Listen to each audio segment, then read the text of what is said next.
பொறியியல் கனவுகளை நனவாக்க நமது Rasi college of engineering counselling code 1437 Tambaram to Oragadam state highway Padappai. அரசியல் விமர்சகர் திரு செந்தில்வேல் இணைந்திருக்கிறார், அவரிடம் பேசலாம். சார் வணக்கம். வணக்கம் சார், இப்போ அண்ணாமலை பேசினதை பார்த்திருப்பீங்க. அடுக்கடுக்கான பல கேள்விகளை எழுப்புறாரு. தேதி வாரியா டைமிங் முதற்கொண்டு அவர் பர்ஃபெக்டா சொல்லிட்டு இருக்காரு. இதை எப்படி பாக்குறீங்க? இதனுடைய பின்னணியில் என்ன இருக்க வாய்ப்பு இருக்கு அப்படின்னு நினைக்கிறீங்க? அண்ணாமலை இதற்கு முன்பு சொன்ன செய்திகளை எல்லாம் கொஞ்சம் யோசிச்சு பார்த்தோம்னா அண்ணாமலை எவ்வளவு திறமையாக பொய் பேசக்கூடியவர் அப்படிங்கிறது நமக்கு தெரியும். தஞ்சாவூர் ஒரு மாணவி வந்து தன்னைத்தானே மாய்த்துக் கொள்கிறாள். இந்த அண்ணாமலை அவர்கள், மரியாதைக்குரிய திரு அண்ணாமலை அவர்கள் வல்லூர் கோட்டத்துல ஒரு பெரிய உண்ணாவிரதத்தை நடத்தினார். ஒரு வீடியோவை வெளியிட்டாங்க. அந்த வீடியோவில் அந்த மாணவி வந்து மதமாற்றம் செய்யப்படுவதற்காக கட்டாயப்படுத்தப்பட்டால் என்பது கொண்ட ஒரு வீடியோ ஹாஃப் ட்ரூத்தை வெளியிட்டாங்க. அந்த வீடியோவை எடிட் பண்ணி வெளியிட்டாங்க. அந்த வீடியோவினுடைய முழுமையான வீடியோவை வெளியிடாமல் மறுத்தார்கள். அதன் பிறகு பொதுவெளியில் எங்களை போன்ற பத்திரிகையாளர்கள், இன்ன பிற சமூக செயற்பாட்டாளர்கள் எல்லாம் கடும் முயற்சி செய்து உண்மையான வீடியோ முழுமையாக வெளிவந்த போது அந்த மாணவி அந்த வீடியோவில் தெளிவாக சொல்லி இருக்கிறாள், எனக்கு மதமாற்ற முயற்சி எதுவும் நடக்கலன்னு. அதற்காக குறைந்தபட்ச மன்னிப்பு கூட இந்த நிமிடம் வரை கேட்காதவர் தான் இந்த அண்ணாமலை. இப்ப இந்த விஷயத்துக்கே நான் வரேன். இந்த விஷயத்துல அண்ணாமலை என்ன சொல்றாரு? அவருக்கு சப் இன்ஸ்பெக்டரா இன்ஸ்பெக்டரானே புரியல, குழப்பமா இருக்கு. சப் இன்ஸ்பெக்டரா இன்ஸ்பெக்டரானு தெரியலங்கிறார். நான் அண்ணாமலை ஸ்டேட்மெண்ட்ல இருந்தே நானும் அவர் மாதிரியே டேட்டோட கேட்கிறேன். 8:52 வரைக்கும் ஒரு டயத்தை சொல்றாரு. அது வரைக்கும் அந்த போன் பிளைட் மோட்ல இருந்துச்சு, அது உண்மைதான் என்று இன்றைக்கு அண்ணாமலை சொல்லிக்கிறார். உங்க சேனல்லையும் ஒளிபரப்பாச்சு. பிளைட் மோட்ல இருந்தது உண்மைதான் என்று இன்றைக்கு ஒத்துக்கொள்ளக்கூடிய அண்ணாமலை யார் அந்த சார் என்று ஏன் கேள்வி எழுப்பினார்? ஒரு அலைபேசி அழைப்பு வந்ததே அப்படின்னு சொன்னாரே, அது ஏன் சொன்னாரு? யார் அந்த சார்னு கேட்டு அண்ணாமலையும் பாஜகவும் தமிழ்நாட்டை போராட்டம் நடத்துச்சா இல்லையா? அப்ப முதல்ல அதுக்கு மன்னிப்பு கேளுங்க. யார் அந்த சார்னு ஒரு போன் வந்துச்சு, அந்த போன்ல அவர் வந்து மிரட்டினாரு, அவர் வந்து இன்னொரு சார் இருக்கிறதா சொன்னாருன்னு ஒரு கதையை கட்டினீங்கல்ல, அது பொய்ன்னு இப்ப அண்ணாமலை ஒத்துக்கிறாரு. அந்த போன் பிளைட் மோட்ல தான் இருந்துச்சுங்கிறத ஒத்துக்கிட்டாரு. சார் 8:52 வரைக்கும் ஃளைட் மோட்ல இருந்துச்சு, ஆனா 8:53க்கு திரும்ப இதாகி ஃபர்ஸ்ட் கால் வந்து போயிச்சு அப்படின்றதையும் சொல்றாரு சார். அவர் சிடிஆர் ரெக்கார்டோட அதுதான் இப்ப முதல்ல அத நம்ம பேசுவோம், ஒன்னொன்னா பேசுவோம். முதல்ல இப்ப அங்க இருந்த வரைக்கும் பிளைட் மோட்ல இருந்துச்சுங்கிறத ஒத்துக்கிட்டீங்கல்ல. இவர் சிடிஆர் எடுக்கிறாரு. சிடிஆர் எடுக்கும் போதே லொகேஷன் வரைக்கும் எடுத்தலாம் நம்ம. சரி, நான் இன்னொரு கேள்வி கேட்கிறேன். அண்ணாமலை அவர்கள் ஐபிஎஸ் ஆபீசராக இருந்தவர், ஒரு புலனாய்வு புலியாக இன்றைக்கு இதை பேசுகிறார். உள்ளபடியே உங்களுக்கு ஒரு பெண்ணினுடைய வாழ்வின் மீது அக்கறையோடு தான் நீங்கள் இதை செய்கிறீர்கள் என்று சொன்னால், நீங்க பாஜகவின் சார்பில் ஒரு வழக்கறிஞரை நியமித்து நீங்களும் இந்த வழக்குல உங்களை வந்து இணைத்துக் கொண்டு உங்கள் தரப்பில் இன்னைக்கு வெளியிட்ட சிடிஆரை நீங்க ஏன் கோர்ட்ல கொடுக்கல? உங்களுடைய நோக்கம் அந்த பெண்ணுக்கு நீதி பெற்று தருவதா அல்லது திராவிட முன்னேற்ற கழக அரசின் மீது அவதூறு அள்ளி இறைப்பதா?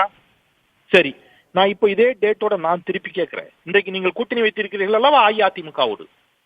தமிழ்நாடு முதலமைச்சராக எடப்பாடி கே பழனிசாமி அவர்கள் கூவத்தூரில் தேர்ந்தெடுக்கப்பட்ட பிறகு 2 மாதங்களில், மிகச்சரியாக 2 மாதங்களில் கோடநாட்டில் கொள்ளை 5 பேர் குற்றம் சாட்டப்படுகிறார்கள்.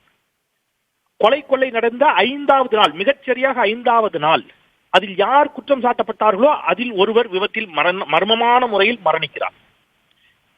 அடுத்த நாள் அதிகாலை அதில் குற்றம் சாட்டப்பட்ட இன்னொருவர் அவருடைய குடும்பத்தோடு காரில் சென்ற பொழுது சயான் கேரளாவில் வாகனம் மோதி விபத்துக்குள்ளாகி அவருடைய மனைவியும் அவருடைய குழந்தையும் இறந்து போகிறார்கள். அந்த சயான் அதன் பிறகு சில மாதங்கள் கழித்து நேரடியாக குற்றம் சாட்டினார், எடப்பாடி பழனிசாமி சொல்லித்தான் இதை செய்தோம். சிசிடிவி கேமராக்களை ஆய்வு செய்தால் முடிவுகள் வெளியாகும் என்ற ஒரு பேச்சு வந்து அடுத்த சில நாட்களில் சிசிடிவி கேமரா ஆபரேட்டர் மர்மமான முறையில் இறந்து தூக்கல தொங்கினார் வீட்டுல. அண்ணாமலை எங்க போயிருந்தார் அன்னைக்கு? ஏதாவது வெளிநாட்டுல இருந்தாரா?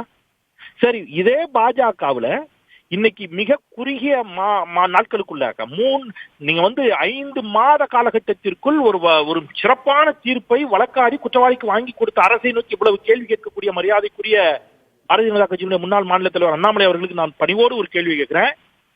சார், நீங்க வந்து மல்யுத்த வீராங்கனைகள் ரோட்ல இருந்து போராடினாங்களா சார்? உங்களுடைய பாஜக எம்பி பிரிஜ்பூஷன் சிங் பாலியல் வல்லுறவு செய்தார், பாலியல் ரீதியாக தொல்லை கொடுத்தார்னு போராடினாங்கல்ல, அந்த வழக்க நீதிமன்றத்தின் மூலம் விசாரித்து நீதிமன்றம் இவரை நிரபராதின்னு விடுதலை செய்திருந்தால் கூட நான் வரவேற்றிருப்பேன். நீதிமன்றத்தில் போய் காவல்துறை சொல்லிடுச்சு, இந்த குற்றச்சாட்டு போய் வழக்க முடித்து வைக்கிறோம், நாங்க வழக்க நிப்பாட்டிக்கிறோம் சொல்லி காவல்துறை வழக்க முடிச்சு வச்சுட்டு வெளில வந்து. சார், இந்த பிரச்சனையை பொறுத்த வரைக்கும் டிசம்பர் 23ஆம் தேதி ஒரு குற்றப்பத்திரிகை தாக்கல் செய்யறாங்க, மே 14ஆம் தேதி இன்னொரு எஃப்ஐஆர் போடுறாங்க அப்படின்ற ஒரு விஷயத்தெல்லாமே அவர் சொல்லிட்டு இருக்காரு. சார் இத மாதிரி டேட்டோட நான் வந்து 100 செய்திகளை பேசுவேன். 100 செய்திகளை பாரதிய ஜனதா கட்சிக்கு இதை பற்றி பேசுவதற்கு எந்த தார்மீக உரிமையும் கிடையாது. நீங்க ஒரு 5 மாத கர்ப்பிணியை கூட்டு பாலியல் வல்லுறவு செய்து அவருடைய 3 வயது குழந்தை சாலிகாவை அடித்து கொன்ற கூட்டத்தை இந்தியாவினுடைய 75வது சுதந்திர தினத்தன்று விடுதலை செய்தவர்கள் இவர்கள். உச்ச நீதிமன்றம் கண்டித்தது. இவ்வளவு கொடூர குற்றவாளிகளை எப்படி பாஜக அரசு விடுதலை செய்யலாம்னு. பெண்கள் நலனில் பாஜகவுக்கு அக்கறை இருக்குன்னு சொன்னா அதை நாங்க நம்பணும் இல்ல. உத்தரப்பிரதேசத்துல குல்தீப் சிங் செங்கார் என்ற பாஜக எம்எல்ஏ தன் வீட்டில் பணியாற்றிய ஒரு தலித் சிறுமியை பாலியல் வல்லுறவு செய்கிறார். புகார் கொடுக்கப்படுகிறது. பாதிக்கப்பட்ட சிறுமியின் அப்பாவை பிடிச்சிட்டு போய் பாஜக அரசு சிறையில போலீஸ் ஸ்டேஷன் வச்சு அடிச்சு கொண்டுட்டாங்க. அந்த சிறுமி தன்னுடைய வழக்கறிஞர் உறவினர்களோடு போன கார் நம்பர் பிளேட் இல்லாம லாரியில அடிக்குது. மிகப்பெரிய போராட்டத்துக்கு பிறகு அந்த எம்எல்ஏ தண்டிக்கப்பட்டார். பரவாயில்ல அப்படின்னு சொல்லி அவர் மனைவிக்கு அதே தொகுதியில இடத்தை கொடுத்து பதவி கொடுத்து அழகு பார்த்தது பாஜக. நீங்க சார் 2 செய்தி தான் சார். அண்ணாமலைக்கு நான் ஒரே ஒரு கேள்வி கேட்கிறேன். மரியாதைக்குரிய திரு அண்ணாமலை அவர்கள், இன்னைக்கு இந்த சிடிஆரை வச்சுட்டு நீங்க வந்து இத்தனை மணிக்கு இவர் ஏன் பேசினார், இத்தனை மணிக்கு இவர் ஏன் பேசினார்னா, ஆமா சார் அது வெளியிட்டு இருக்கிறா. அதே பற்றி ஞானசேகரன் செல்போன்ல அழைத்தா அந்த காவல்துறை அதிகாரியின் பேரை 48 மணி நேரத்தில் வெளியிடுவேன் அப்படின்றதையும் சொல்லியிருக்காரு. நீங்க எல்லாத்தையும் வெளியிடலாம். நீங்க முதல்ல நீங்க வந்து எதற்கெல்லாம் மன்னிப்பு கேட்டுட்டு இதெல்லாம் வெளியிடணும் தெரியுமா? ஒரு ராணுவ அதிகாரியின் மனைவிக்கே பாதுகாப்பு இல்லைன்னு சொல்லி இங்க ஒரு பதட்டத்தை ஏற்படுத்த முயற்சி செய்தார். அதுக்கு மன்னிப்பு கேளுங்க. நீங்க வந்து லூலு மாலுக்கு ஒரு செங்கலை கூட வைக்க விட மாட்டேன் கோயம்புத்தூர்லன்னு சொன்னீங்கல்ல, இப்ப லூலு மாலை கட்டி முடிச்சிட்டாங்க. அதுக்கு வருத்தம் தெரிவிங்க. ஒரு மாணவியினுடைய மரணத்தை பயன்படுத்தி மதச்சண்டை ஏற்படுத்த முயற்சி செஞ்சீங்க. நான் ஏன் இதெல்லாம் சொல்றேன்னா, அண்ணாமலை சொல்வது எல்லாமே உண்மைக்கு புறம்பான தகவல் என்பது அவருடைய கடந்த கால ஹிஸ்டரி.